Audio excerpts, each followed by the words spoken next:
talk about how can you find your favorites on your Reverso context app. We're going to figure out the solution or know how you can do that on your app.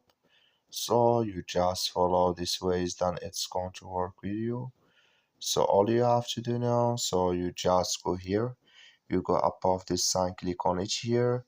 So then it's going to show for you a list like this. Then all you have to do now, so you just click on history here, or you click here on favorites, sorry, just click here on favorites here. Then here it's going to take you automatically here to your favorites like you see here. So I have nothing here, but if you have any of your favorites, you will find it in this list. So that's all you have to do. You just follow these ways, then it's going to work with you.